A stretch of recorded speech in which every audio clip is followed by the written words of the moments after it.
Mula sa imahe ng isang strongman, biglang naging mahina.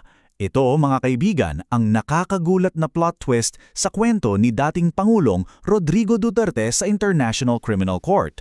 Paano nga ba nangyari na yung leader na kilala sa tapang at matitinding salita, ngayon siya mismo ang nagsasabing, "Teka, masyado na akong mahina para humarap sa hustisya? Halika, buksan natin ang kasong to." Oh, sino ba namang makakalimot sa mga linyang ganito, di ba? Ito yung imahe ng isang leader na walang kinatatakutan, palaban. Ito yung Tatak Duterte na binuo niya sa loob ng napakaraming taon. At dito natin makikita kung gaano kalaki ang pinagkaiba. Grabe, no? Tingnan niyo yung contrast. Sa kaliwa, yung brand niya, yabang, dahas, kinatatakutan. Pero sa kanan, yung pakiusap niya ngayon sa korte, mahina na raw, nalilito, at hindi na akma para sa paglilitis. Ang layo ng agwat, di ba? Okay, so pasok tayo sa unang bahagi, ang frailty plea ng isang strongman, isang biglaang pagliko sa isang napakabigat na kaso sa international stage. At dahil sa bagong argumentong ito, anong nangyari? Boom! Hinto muna ang lahat. Ipinagpaliban ng International Criminal Court yung tinatawag na Confirmation of Charges hearing. Ito sana yung araw kung kailan isasapormal na yung mga kaso laban sa kanya. Kumbaga, biglang nagpreno ang takbo ng kaso. At ang opisyal na dahilan?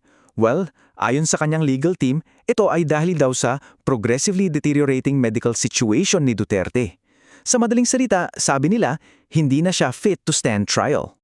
Pero ano ba talaga ang laman ng medical claim na yan? Dito na tayo sa ikalawang bahagi, kung saan titingnan natin kung bakit ang buong depensa nila ay umiikot na sa isang medical case.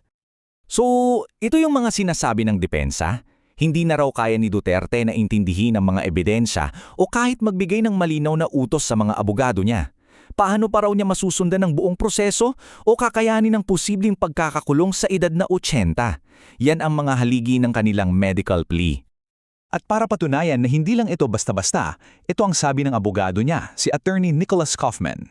Hindi raw nila gagawin to kung hindi suportado ng mga magagaling na medical expert, kasama na raw dyan ang isang doktor na hindi nila pinili. Siyempre pa, hindi lahat kumbinsido. Para sa mga kritiko at lalo na sa mga pamilya ng biktima, isa lang daw itong malinaw na delay tactic. Mahalaga tong maintindihan natin, yung unfit to stand trial ay hindi biro. Sobrang taas ng legal standard niyan. Kailangan mo ng matibay na preba na talagang hindi na maintindihan ng akusado yung mga kaso o hindi na siya makakatulong sa sarili niyang depensa. At alam nyo, bihira itong ibigay ng mga international court. At para sa mga abogado ng mga biktima, malinaw na malinaw ang tingin nila rito. Ang tawag nila dito ay isang desperate, time-worn ploy. Isang desperado at gasgas ng taktika para lang maantala ang pagharap sa katotohanan. May mga punto rin sila. Sabi nila, pwede namang i-waive ni Duterte yung karapatan niyang umattend sa hearing at hayaan na lang ang mga abogado niya ang humarap. Pero ang pinakamabigat na punto nila, bawat araw ng pagkaantala ay pagkakait ng closure at katotohanan para sa mga pamilyang naghihintay ng hustisya. At alam nyo ba, hindi lang mga biktima ang may duda. Maging sa loob mismo ng korte, hindi naging unanimous ang desisyon. Tingnan ninyo itong numero. Isang hukom ang tumutol sa pagpapaliban ng hearing. Patunay na may basehan talaga ang pagdududa ng mga kritiko. So mukhang higit pa sa isang legal argumento ito. Tila may kasama itong mas malaking estratehiyang politikal. Ito yung tinatawag na bring him home gambit. Paano ba yung play?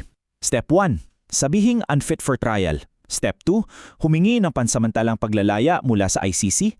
At ang huli at pinakaimportante, Step 3, pakiusapan ng Pilipinas na pauwiin na siya. Ang galing, di ba? Sa isang iglap yung kasong international, nagiging isyong lokal. At heto na nga ang direktang panawagan ng abogado niya sa Administrasyong Marcos Jr. Umaasa raw sila na papayagan na siyang makauwi ng may dignidad, isang apela na nakabalot sa humanitarian na dahilan. So sa gitna ng lahat ng ito, nasaan ang korte? Ano ang ginagawa nila? Yan ang ikalimang bahagi, ang maingat na paghinto ng korte at kung paano nila tinitimbang ang mga karapatan at tamang proseso. Okay, ito ang mahalagang tandaan. Nilinaw mismo ng korte na ang pagpapaliban na to ay pansamantala lang, temporary, at limitado lang sa oras na kailangan para ma-check kung totoo nga ba ang medical claims. Uulitin ko, hindi ito akwital o pagsang-ayon sa depensa. At may isa pa silang ginawa na very interesting. hinigpitan nila ang mga patakaran sa bisita. Bakit? Para limitahan yung kakayahan ng pamilya Duterte na kontrolin yung kwento sa labas para maiwasan yung tinatawag na media theater. Ang lahat ng mga legal na manubrang ito, sa huli ay nagiiwan sa atin ng isang masakit na realidad, ang hustisyang naantala. At dito tayo naiiwan sa isang malalim na tanong.